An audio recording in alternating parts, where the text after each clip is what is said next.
I always believed that love conquered everything. Poverty, rejection, even curses. I was wrong. My name is Kelechi, and for the past 10 years, I've lived in a house that now feels like a graveyard. Silent, cold, full of ghosts and regrets.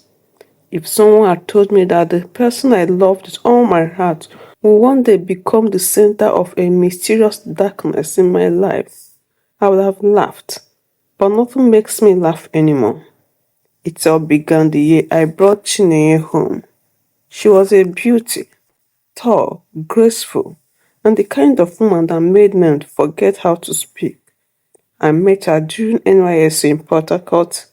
I was posted to a law firm for my PPA, and she worked at a nearby bank.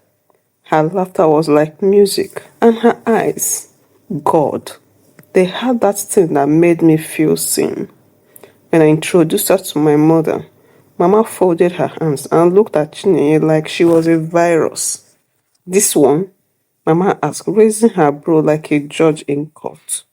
Chinenye, this one will bring you pain. I laughed it off. I thought it was just her obsession with Nkechi, the church girl from our village she had been grooming for me like a house goat. Nkechi couldn't cook, couldn't talk without giggling like a teenager, and most importantly, I didn't love her. So I married Chinenye against Mama's will. Our first few years were bliss. I got a federal job in Abuja. Chinenye opened her own boutique. We were the couple people envied. Young, fashionable, always smiling. Then the darkness came. It started with little things. A car accident that almost killed me. Brakes failed on an empty road. Then Chinenye miscarried our second child just 4 months in. Then it happened again and again and again. 4 times. Doctors found nothing wrong. Then I lost my job. Just like that. Budget cuts, they said. But I knew it was more than that. One day, while I sat on our dark living room, staring at nothing, Chinenye said, Kelechi, I think your mother is doing us something. I turned to her. What? She nodded. This can't be ordinary, my womb, your job, everything falling apart like this. I didn't want to believe it. Mama was many things, controlling, manipulative, annoyingly traditional, but evil. Still, I started paying attention. Mama would call randomly and say strange things. How's the weather in your house? Cold, Abby? Cold? She once sent us a parcel. A bottle of palm wine, color note, and something wrapped in red cloth. I didn't open it, but Chinenye did. Inside that cloth was a dead bird. I confronted Mama. She laughed. It's from the village market, Kelechi. You and that your barren wife need cleansing. I lost it. I cursed her daddy. First time ever, and I knew something snapped in her spirit too. She stopped calling, just went silent. I thought the worst was over, but it was just the beginning. The only light in our house was our daughter, Adeze. She was 9 then. Smart, pretty, quiet. Too quiet sometimes. But she was our miracle baby.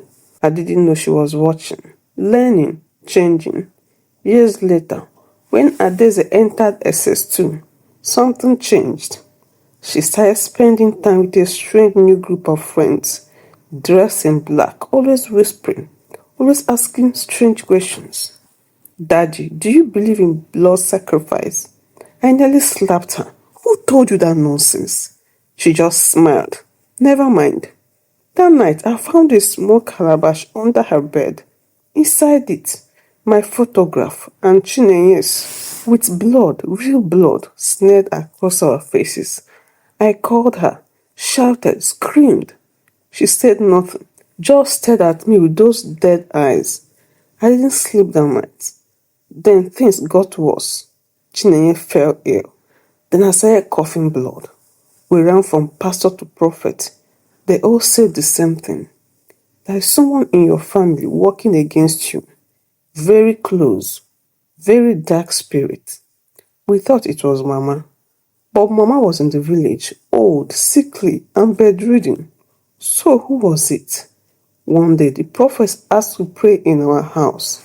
As we walked into Adeze's room, he stopped, froze, then he whispered, "There is a shrine here." I laughed nervously. "Shrine? That's my daughter's room." He nodded slowly. "Exactly." He opened her wardrobe. What we found inside made my blood stop. Animal bones, black candles, pieces of clothes in our names, a small human-like doll with a nail driven into its head. My wife screamed. I staggered back at Daisy, our only child. Was she the evil? Not Mama, not anyone else. She had joined a cult in school. They promised her power, promised her control over her destiny, and she had offered us, her own parents, as sacrifices. That day, as she stood by the door, watching us cry and tremble, she smiled and said calmly, "I warned you not to stop me from going for that party. Now look at what you have made me do." I knew then, the evil in my house didn't come from outside. It was born in it.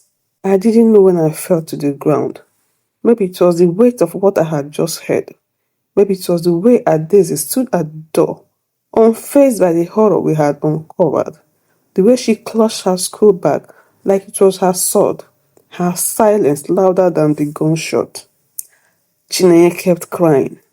"Daisy, what have we done? What did we do to deserve this? Why, Daisy?" Daisy just blinked. "You think this is about you? Everything is not always about you, Mommy." The prophet, now sweating profusely, dropped his Bible and backed away from the room like he had just opened the gates of hell. He started praying in tongues, his voice shaky, desperate, like he knew he had gone too deep. "She has taken an oath," he muttered. "A strong one. Blood covenant. It is not ordinary." "Oath?" I whispered. "What kind of oath?" Adeze walked in slowly, like she was entering a courtroom where she was the judge, not the accused. "They said if I offered pain, I'll get peace. If I caused destruction, I'll gain destiny. So I chose. I gave them what they wanted." She pointed at us. "You." I couldn't breathe. I raised my hand to slap her, but something held me back. Not fear, not weakness. It was grief. The grief of watching the child I raised become something else. Something else. The prophet turned to me, panic rising in his voice. "She has been possessed. Not fully gone, but very far in. The course she joined is called the Eyes of the Night. They initiate students with promises, protection, promotion, and spiritual gifts. But they must prove loyalty with blood." Chinenye wailed. "Oh God, oh God, what have we done?" Adeze rolled her eyes. "Please spare me the tea tricks. I tried to be normal. I really tried. But you both made it impossible.